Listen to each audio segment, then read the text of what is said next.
Puji Tuhan. Iya. Selamat pagi bagi kita sekalian. Selamat datang Bapak Ibu Saudara yang dari luar kota.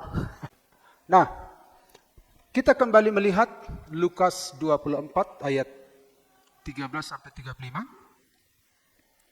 Lukas. Nah, tentang perubahan hidup oleh kuasa kebangkitan. Perubahan hidup oleh kuasa kebangkitan. Kita tidak usah baca lagi ayatnya. Ayatnya begitu panjang. Kita akan menyelesaikan bagian akhir, namun kita lihat dulu bagian awalnya. Jadi saudara-saudara, ketika Yesus bangkit, tidak otomatis murid-murid mengalami perubahan. Tidak otomatis mereka mengalami perubahan sebelum mereka mengalami Tuhan itu sendiri. Selama ini mereka bersama-sama dengan Yesus, tetapi mereka belum mengalami di dalam roh mereka tentang Yesus itu sendiri. Nah, mengapa mereka tidak mengalami perubahan hidup? Nah, jadi walaupun orang percaya kepada Yesus secara intelektual, secara informasi, belum tentu mereka mengalami perubahan hidup. Karena tujuan Tuhan ke dunia ini bukan hanya sekedar memberitahukan Allah yang benar. Bukan hanya sekedar menyelamatkan manusia dari dosa. Tapi untuk mengubah hidup manusia. Mengubah hidup. Makanya visi gereja kita menjadi garam dan terang melalui perubahan hidup yang semakin serupa dengan Kristus. Nah, mengapa murid-murid ini belum mengalami perubahan hidup? Pada hari itu juga dua orang dari murid-murid Yesus pergi ke sebuah kampung bernama Emmaus yang terletak kira-kira 7 mil jauhnya dari Yerusalem, dan mereka bercakap-cakap tentang segala sesuatu yang telah terjadi. Ketika mereka sedang bercakap-cakap dan bertukar pikiran, datanglah Yesus sendiri mendekati mereka lalu berjalan bersama-sama dengan mereka. Tetapi ada sesuatu yang menghalangi mata mereka sehingga mereka tidak dapat mengenal Dia. Padahal sudah bersama-sama dulu ya. Tapi ketika Yesus bangkit, malah mereka tidak mengenal Dia. Lalu dan ayat 17 sampai 24 begitu panjang ayatnya, mereka mengucapkan semua apa yang mereka ketahui tentang Yesus. Mereka menyampaikan harapan mereka, kami dulu berharap Dia begini, Dia begini, Dia begini. Kami berharap Dia akan membebaskan kami. Ternyata Dia mati. Nah, lalu Ia berkata kepada mereka, hai kamu orang bodoh, betapa lambannya hatimu sehingga kamu tidak percaya segala sesuatu yang telah dikatakan para nabi. Jadi Bapak Ibu, yang pertama, perubahan hidup itu dimulai dengan hati yang terbuka. Ada selubung yang menutupi mereka, ya. Jadi langkah awal mengalami perubahan hidup yaitu hati kita terbuka. Makanya ada nyanyian, jiwaku terbuka untukmu Tuhan. Ya. Jadi kalau kita tidak terbuka pada Tuhan, maka tidak ada jalan Tuhan berkarya. Nah, apa yang membuat mata mereka tertutup? Jadi mata hati mereka tertutup. Kalau kita baca semua ayat ini, kita menemukan beberapa hal. Ternyata yang membuat mata mereka tertutup itu ada kekecewaan. Ya. Kecewa pada Tuhan. Kalau kita kecewa pada Tuhan, itu bisa menambah lapisan selubung. Jadi Tuhan itu jangan kecewa. Amin. Amin. Tak pernah kecewa mengiring Yesus. Misalnya saudara berdoa, lalu belum kecewa. Nah itu. Nah, murid-murid kecewa. sama Yesus. Nah, di zaman sekarang orang-orang Kristen kecewa sama Tuhan. Kemudian harapan yang salah. Mereka mengharapkan sesuatu tetapi tidak sesuai dengan kehendak Tuhan. Misalnya mereka mengharapkan bahwa mereka itu Mesias itu membebaskan mereka dari penjajahan. Tahu betapa hebatnya jajahan, intimidasi, tekanan pada waktu itu. Jadi mereka menunggu-nunggu sang penyelamat. Makanya ada ide-ide zaman dulu, ide-ide kepahlawanan. Ada Batman, ada Superman, ada Zorro, ada apa lagi yang tahu? Spiderman, ada wanita yang apa itu? Wonder Woman itukah? Nah, jadi banyak kisah kepahlawanan karena bangkit seseorang untuk menyelamatkan. Bandoleros, dia mencuri uang orang kaya lalu dikasih kepada orang miskin. Jadi ada banyak kisah kepahlawanan. Nah, mereka harapkan Yesus ini datang menyelamatkan mereka. Sampai-sampai karena Yesus ini unik, luar biasa, Yesus bisa menyembuhkan penyakit, bisa mengusir setan, bisa mengadakan mujizat di hadapan mata murid-murid. Lalu mereka berpikir kalau Sang Mesias, Raja kami, punya kemampuan seperti ini, betapa dahsyatnya Raja kami, Sang Pembebas. Sampai-sampai ibunya Yakobus dan Yohanes memanfaatkan kesempatan.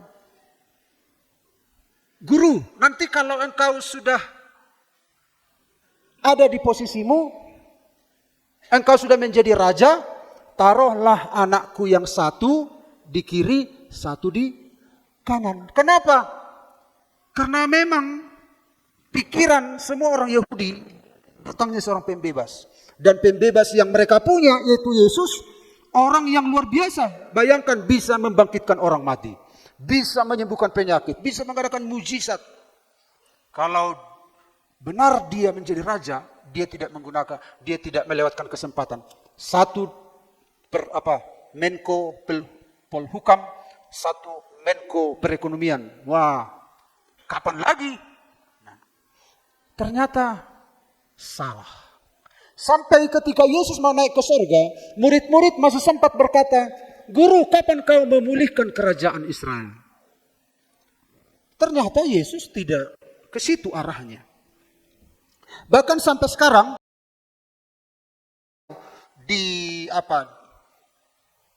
dituduh oleh orang Kristen di dunia pelecehan agama Kristen. Kenapa? Karena dia menganggap bahwa Genghis Khan lebih hebat daripada Yesus. Genghis Khan itu punya kekuatan militer Cina yang luar biasa, menaklukkan bangsa-bangsa. Yesus kalah karena apa? Yesus hanya tidak punya kekuatan militer, tapi hanya pengajar moral. Maka orang Kristen kan marah-marah di YouTube di seluruh dunia. Dia merendahkan Yesus Kristus. Akhirnya mengklarifikasi, bukan itu maksud saya.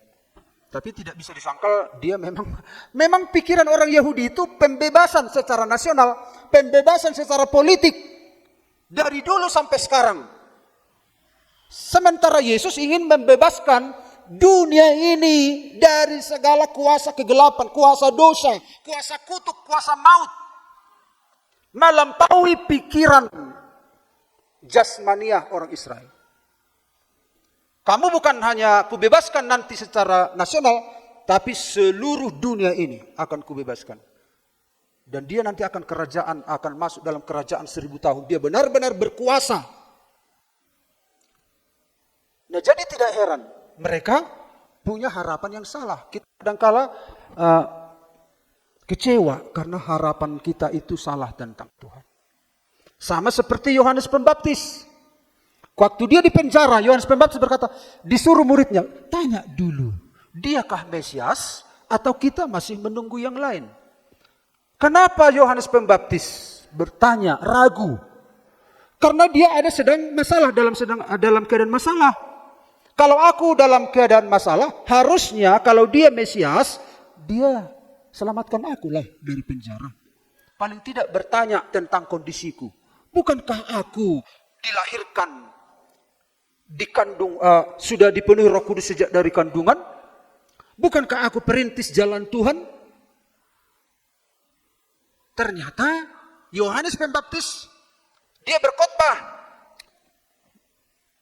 dia akan membersihkan, dia akan menghancurkan, dia akan membakar.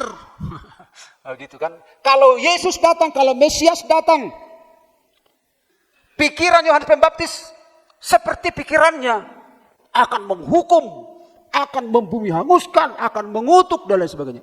Ternyata dia dengar apa? Kok Yesus makan bersama-sama dengan orang berdosa?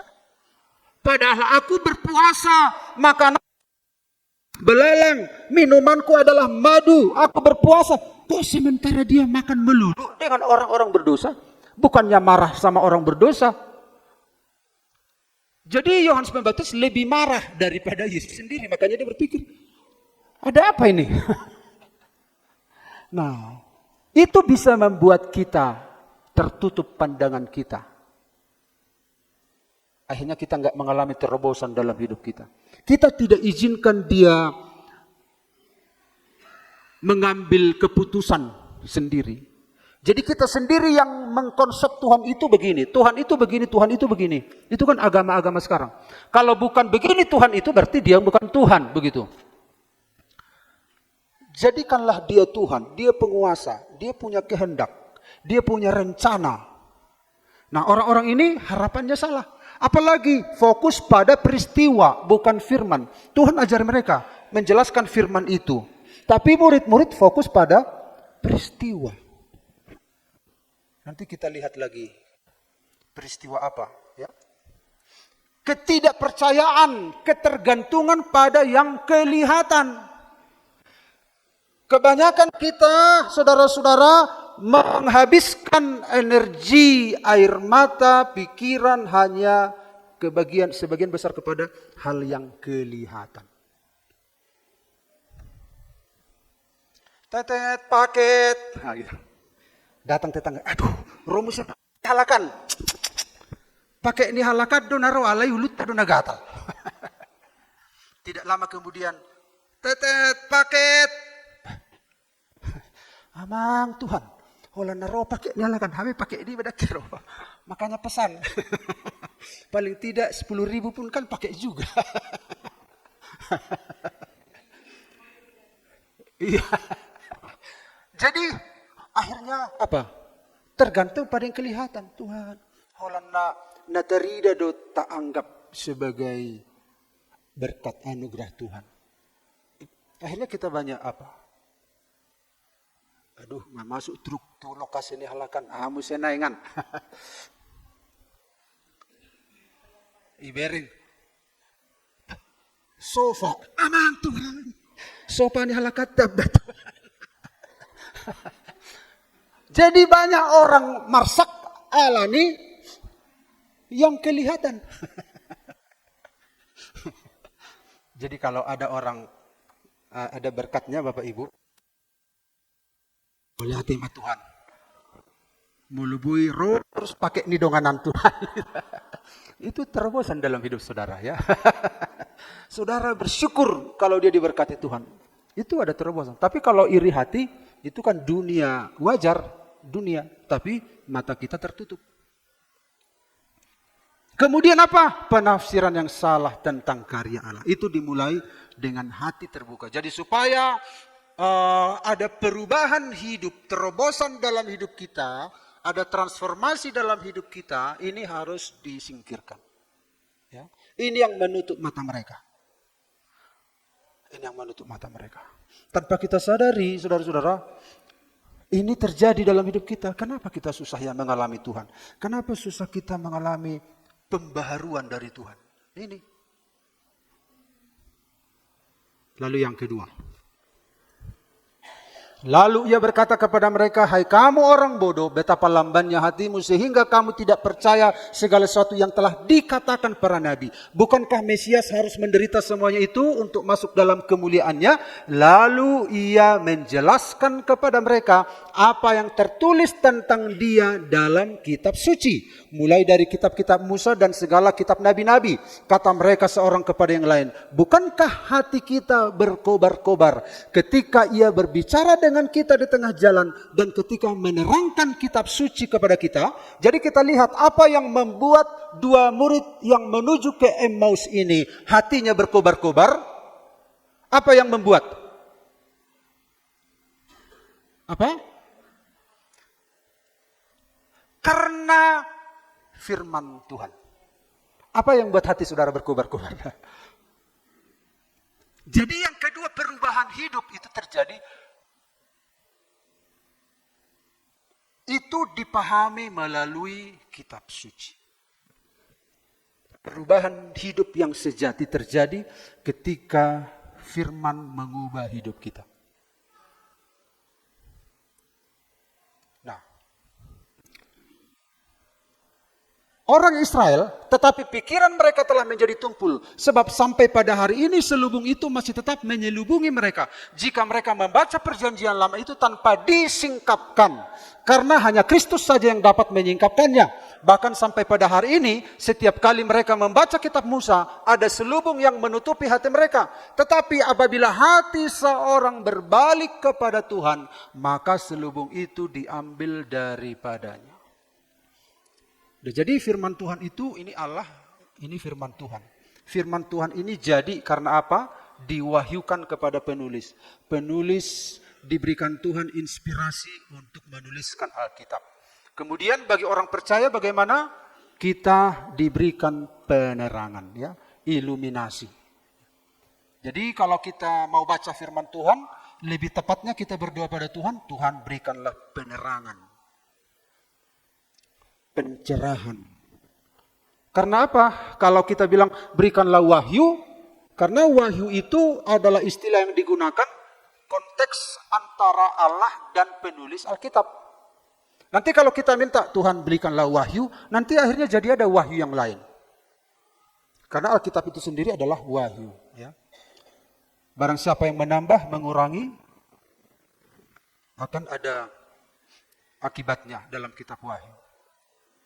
Kita juga kurang tepat mengatakan Tuhan berikanlah inspirasi. Inspirasi ini dalam bahasa aslinya theopneustos. Yaitu Allah menafaskan firman itu. Nah itu istilah untuk penulis dan kitab yang ditulis. Inspiration. Tapi yang tepat adalah iluminasi, penerangan. Karena ini sudah jadi ya. Sudah jadi. Nah, tapi kita nggak perlu kaku mengartikan ini Bapak Ibu ya. Jadi kalau kita baca Alkitab, minta pada Tuhan, Tuhan berikan penerangan, berikan pencerahan kepada firman. Tuhan bukan berikan wahyu, enggak, karena istilah wahyu antara Allah dan penulis. Inspirasi antara penulis dan kitab yang ditulis. Yang benar adalah Tuhan berikan penerangan, Tuhan berikan pencerahan. Sehingga kalau kita baca firman, Tuhan mengungkapkannya yang sudah ada itu. Jadi tidak ada yang tidak ditulis, yang sudah terjadi, yang akan terjadi, dan yang sedang terjadi dan yang akan datang semua sudah tertulis. Jadi kalau ada wahyu lagi berarti pasti berbeda dari Alkitab. Jadi saudara-saudara, kita anak-anak Tuhan, sukacita kita haruslah pada ketika firman itu dibukakan pada kita. Apa yang membuat kita bersukacita? Kita sudah melihat ini kemarin, ya, coba disentuh sedikit layarnya, disentuh saja, nanti kelihatan di sini apanya. Gak usah, jangan, gak usah, kembali. Ya, ini diapakan layarnya itu disentuh sedikit, lalu di bawah nanti ada, coba. Ada suaranya enggak dia? Nah. Di tengah-tengah KKR itu ada orang mati dibangkitkan.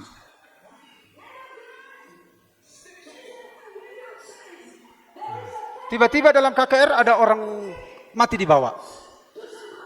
Nah, tetapi kita sudah lihat bahwa itu adalah kepalsuan, ya.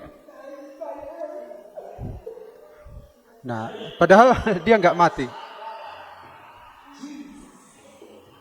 Bisa semua dikarang, orang bersorak-sorak, ya.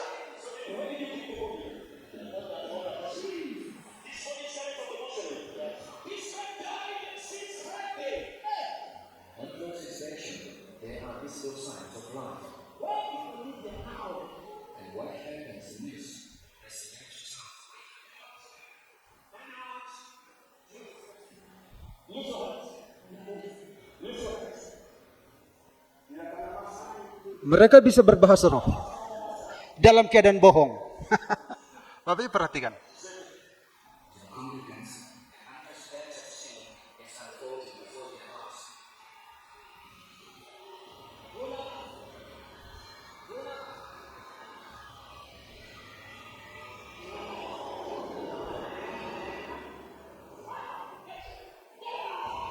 Semua bersorak-sorak. Bisa semua ditipu. Luar biasa. Dan anak-anak Tuhan bersorak-sorak, histeris. Semua ini adalah orang-orang yang menipu, ya.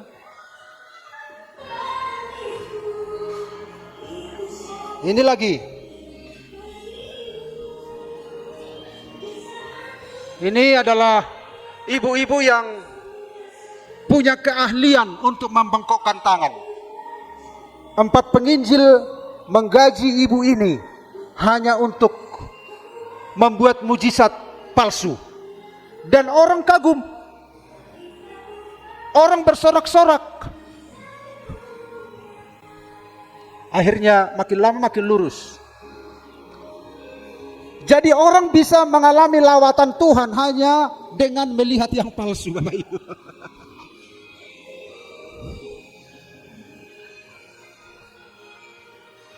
Akhirnya sembuh. Dan background lagu ini pun tidak dicek oleh orang Kristen bahwa ini adalah mujizat palsu.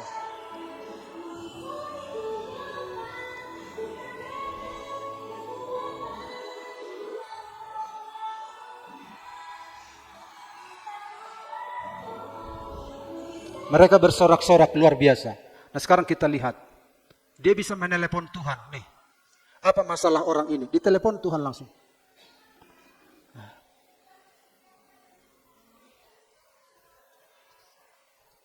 Dan orang bersorak-sorak. Udah sampai situ. Mereka bisa betapa mudahnya membodohi orang. Dan orang di sana bersorak-sorak. Memuji Tuhan. Ini yang palsu. Yang asli saja, saudara-saudara, saudara harus tahu fokus itu apa sebenarnya. Fokus anak Tuhan itu apa? Orang bisa bersorak-sorak, orang bisa berkobar-kobar hanya karena fenomena itu. Dalam pengakuan iman gereja kita, salah satu pengakuan iman, kami percaya kesembuhan ilahi, kami percaya mujizat, itu pengakuan iman kita. Kita percaya mujizat, kita percaya kesembuhan, kita percaya hal-hal yang dari Tuhan karena Dia hidup. Amin. Dia tetap menyembuhkan, amin. Dia tetap mengadakan mujizat, amin. Tapi hati kita harus berkobar-kobar karena apa? Firman yang mengubah. Makanya Yesus berkata, karena murid-murid itu melapor begini. Guru, kami waktu diutus Yesus mereka berdua-dua 70 murid. Mereka balik melapor, guru, wah luar biasa. Ketika kami tumpangan tangan orang sakit sembuh, yang dirasuk setan dibebaskan. Apa kata Yesus? Jangan kamu bergembira karena itu. Tapi bergembiralah karena namamu tercatat dalam kitab kehidupan. Artinya adalah kita harus tahu hal yang terpenting dalam hidup kita. Bukankah nyanyian kita, nyanyian terbaru? Di akhir-akhir ini orang-orang Kristen seringkali dibukakan Tuhan lewat lagunya. Apa lagu yang terakhir yang terbaru ini? Walaupun gunung-gunung itu tak pindah. Apa itu? Walaupun gunung-gunung pindah tak percaya. Itu. Jadi orang Kristen sekarang itu sudah mulai, saudara-saudara, ingin mengenal Tuhan lebih baik. Udah zaman sekarang udah orang Kristen sudah mulai, walaupun gunung-gunung itu tak pindah. Karena Tuhan berkata, jika engkau mempunyai iman sebesar biji sesawi, engkau berkata kepada gunung itu, beranjaklah ke dalam laut, maka itu terjadi padamu. Artinya orang percaya bisa memerintahkan persoalan-persoalan untuk pergi. Tetapi cara berpikir orang Kristen sudah jauh lebih tinggi sekarang. Apa itu? Walaupun gunung-gunung tidak berpindah, aku tetap percaya. Jadi saudara-saudara, orang-orang ini berkobar-kobar hatinya hanya gara-gara fenomena. Anak-anak Tuhan, hati yang berkobar-kobar, kobaran yang sejati itu ketika firman itu dibukakan dan itu mengubah hidup kita. Amin. Mengubah hidup kita. Lalu kita lihat bagian ini. Mereka mendekati kampung yang mereka tuju. Lalu ia berbuat seolah-olah hendak meneruskan perjalanannya. Tetapi mereka sangat mendesaknya, katanya, tinggallah bersama-sama dengan kami. Sebab hari telah menjelang malam dan matahari hampir terbenam. Lalu masuklah ia untuk tinggal bersama-sama dengan mereka. Waktu ia duduk makan dengan mereka, ia mengambil roti, mengucap berkat, lalu memecah-mecahkannya dan memberikannya kepada mereka. Ketika itu terbukalah mata mereka dan mereka pun mengenal dia. Tetapi ia lenyap dari tengah-tengah mereka. Artinya ada saudara-saudara pengenalan yang lebih intim. Yang ketiga, perubahan hidup itu dialami dalam hubungan pribadi. Hubungan pribadi. Kalau kita lihat Bapak Ibu ini, kalau kita tidak mengalami hubungan pribadi, kita lihat resikonya. Kata Simon Petrus kepada mereka, aku pergi menangkap ikan. Ini warna biru.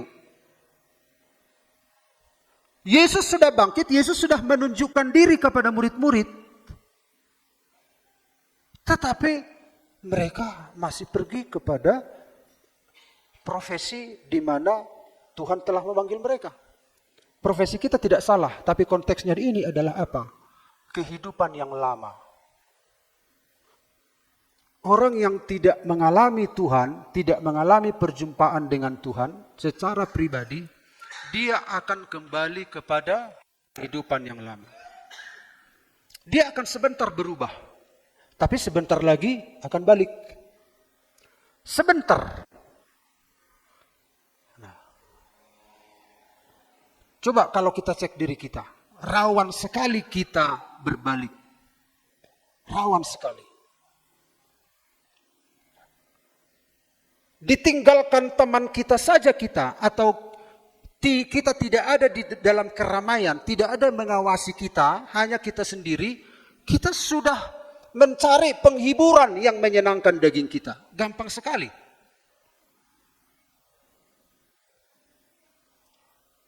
Bagaimana kita? Bisakah kita ketika ada orang yang mengawasi kita, tidak ada orang mengawasi kita?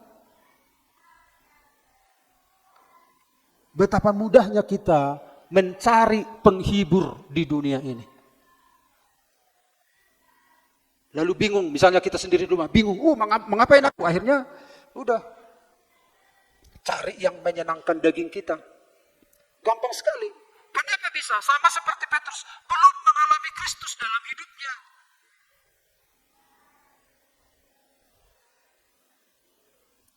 Nah, akhirnya apa yang terjadi? Orang yang tidak mengalami Kristus dalam hidupnya, tidak mempunyai hubungan yang benar dengan Kristus, tidak mengalami kuasa kebangkitan Kristus, dia akan kembali kepada kehidupan yang lama. Lambat atau cepat. Hanya sebentar dia bertahan.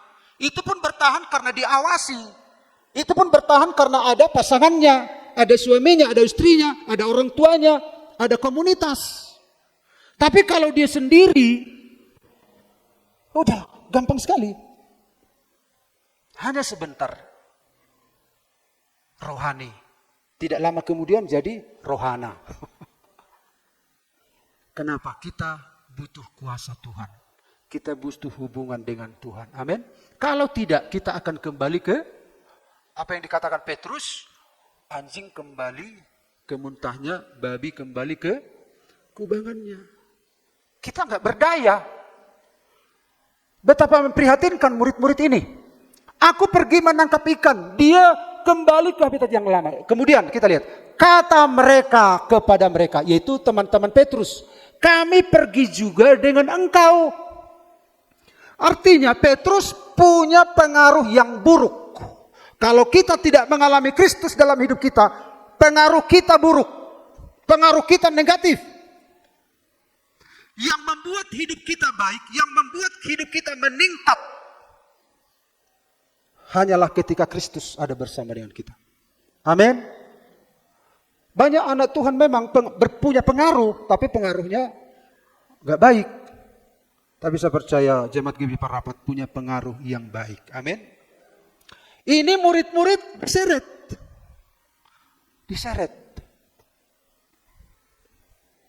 Lalu yang ketiga apa?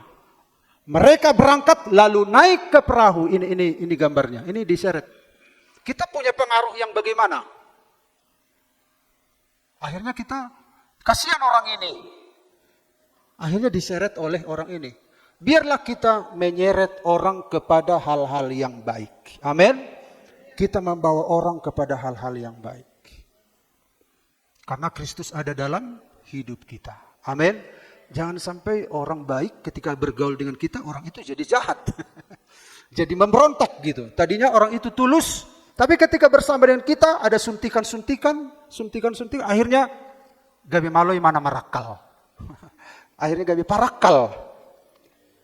Akhirnya gak tulus. Nah, anak-anak Tuhan harus punya pengaruh yang positif. Amin.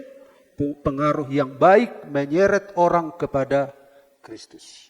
Lalu mereka berangkat lalu naik ke perahu, tetapi malam itu mereka tidak menangkap apa-apa. Biasanya nelayan itu malam hari tangkapannya banyak. Mereka sudah punya pengalaman. Walaupun mereka punya pengalaman, kalau tanpa Tuhan tidak akan berhasil. Yang ketiga kita lihat, berhasil. Kosong. Karena Tuhan tidak ada bersama dengan mereka.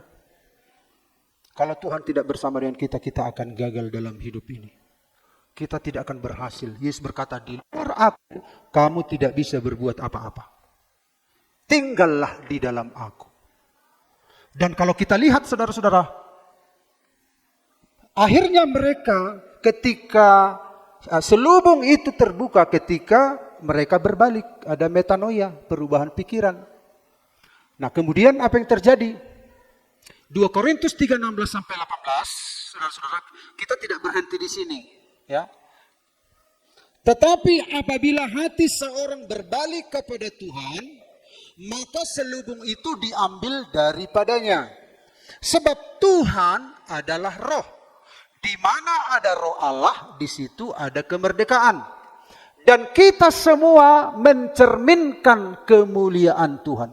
Memantulkan kemuliaan Tuhan dengan muka yang tidak berselubung. Dan karena kemuliaan itu datangnya dari Tuhan yang adalah roh, maka kita diubah menjadi serupa dengan gambarannya dalam kemuliaan yang semakin besar. Jadi saudara-saudara, ini Roh Kudus akan membawa kita, hubungan kita akan semakin dekat. Roh Kudus akan membawa kita kalau kita mau dipimpin. Dari kemuliaan kepada kemuliaan. Kemuliaan itu artinya apa? Bobot. Ya, bobot. Dalam bahasa Ibrani kavod, dalam bahasa Yunani doksa. Apa artinya kavod? Bobot. Kualitas, nilai, reputasi. Di luar Tuhan kita nggak punya bobot. Nggak punya nilai. Yang membuat kita punya nilai, yang membuat kita punya bobot karena Tuhan bersama dengan kita. Kita ini adalah tanah liat. Nah, kalau pikiran kita berbalik kepada Tuhan, maka apa yang terjadi? Bobot kita semakin meningkat. Bobot kita semakin meningkat, kualitas hidup kita semakin meningkat. Dan dikatakan dalam kemuliaan yang semakin besar. Kemuliaan kita itu semakin besar. Kalau kita semakin dekat dengan Tuhan, kemuliaan kita semakin besar, bobot kita semakin besar. Karakter kita semakin baik. Kita semakin hidup dalam kebenaran. Mutu hidup kita, kualitas hidup kita, nilai hidup kita semakin serupa dengan Dia. Sama seperti yang pernah saya sampaikan, jika ini api, saya di sini dari jauh, saya tidak merasakan panasnya api. Semakin saya dekat, oh hangat. Makin dekat, bukan hangat, panas. Wah, makin dekat, oh panas. Demikian juga kita dengan Tuhan. Kalau kita jauh, kita nggak merasakan Tuhan. Kalau kita makin dekat dengan Dia, kita merasakan Tuhan dalam hidup kita. Kalau kita makin dekat, panasnya itu berpindah ke kita. Kalau kita makin dekat, Tuhan ada dalam hidup kita, kita ada dalam Tuhan. Dan akhirnya apa yang terjadi? Roh Kudus membawa kita. Peganglah tanganku Roh Kudus setiap hari. Roh Kudus membawa, memimpin, makin dekat, makin berubah. Makanya Paulus bilang, aku melupakan apa yang ada di belakangku, mengarahkan diri kepada apa yang di hadapanku, berlari-lari kepada tujuan, yaitu panggilan surgawi. Kita akan mengalami hubungan pribadi, maka perubahan itu semakin nyata dalam hidup kita. Ini disebut metamorfosis, perubahan karakter. Karakter kita berubah. Tuhan ingin perubahan itu. Makanya hati yang berkobar-kobar itu hendaknya terjadi karena firman yang mengubah hidup kita. Amin. Firman yang mengubah hidup kita. Dia menampa hidup kita yang rusak jadi baik. Itu sukacita yang mulia. Itu sukacita yang berlangsung seterusnya. Di mana karakter kita diubah. Semuanya akan ditinggalkan. Tetapi karakter itu akan kita bawa ke dalam surga. Dan karakter itulah yang menentukan kita, menentukan pahala kita. Tuhan mau kita memiliki hubungan pribadi dengan Tuhan. Amin Bapak Ibu. Dan jadi perubahan hidup itu yang pertama apa? Perubahan hidup itu terjadi kalau apa? Yang pertama, hati kita terbuka. Yang kedua, perubahan hidup itu terjadi kalau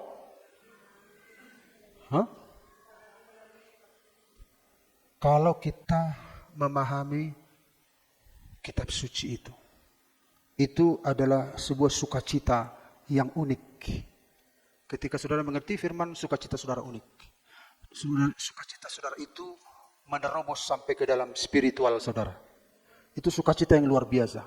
Jadi kalau sukacita kita misalnya tambah kereta, haleluya, puji Tuhan.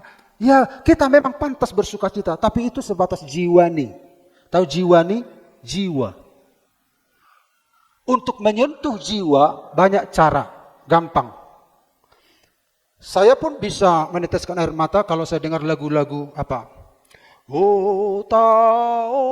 Toba. Apalagi artis-artis menyanyi. Apalagi saya pas di perantauan, saya dengar lagu itu. Toba. Rajani Sudenata. Saya teringat kampung halaman. Saya bisa netes air mata. Untuk menyentuh jiwa mudah. Tapi hati yang berkobar-kobar itu terjadi ketika firman yang menyulut hati saudara. Dan saudara memiliki metanoia. Perubahan.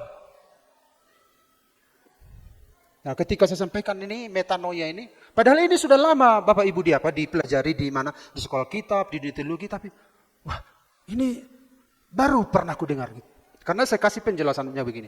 Di dunia ini banyak orang baik. Ketika manusia jatuh dalam dosa, kebaikan masih ada. Tetapi Alkitab mengatakan kebaikan manusia bagaikan kain kotor. Masih ada orang yang ramah di sana.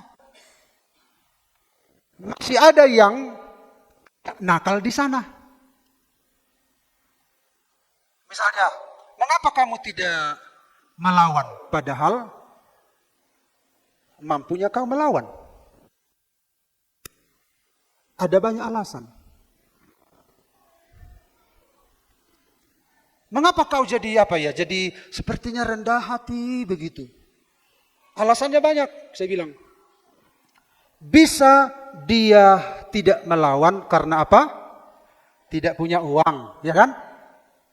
Kemudian dia apa? Gak berdaya lagi karena sakit. Dulu dia punya otot begini. Apa namanya? Binaraga. Otot. Sekarang jadi binarangka. Akhirnya apa? Loyo. Jadi kamu itu mengalah bukan karena ada pembaharuan dalam pikiranmu ya. Iya, karena memang aku sudah lemah.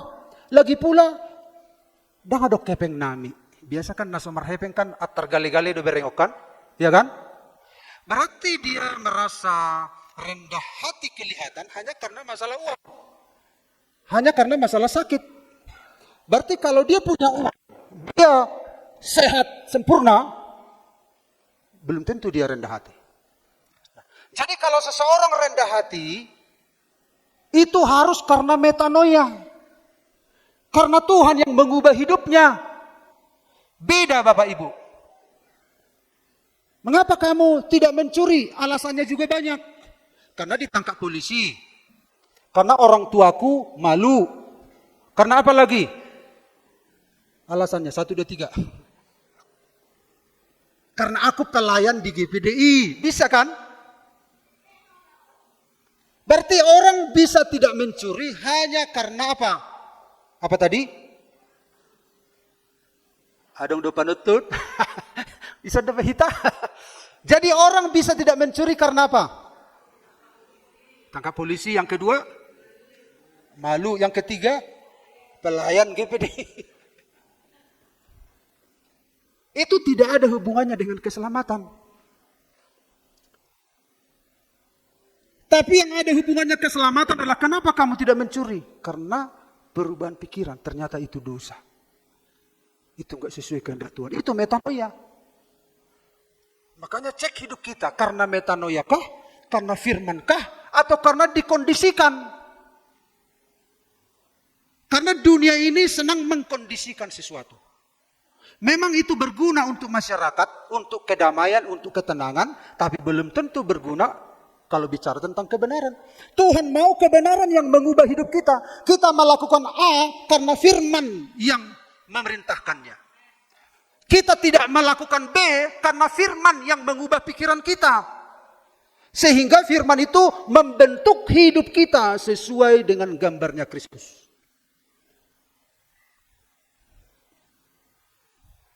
Orang bisa berubah di penjara.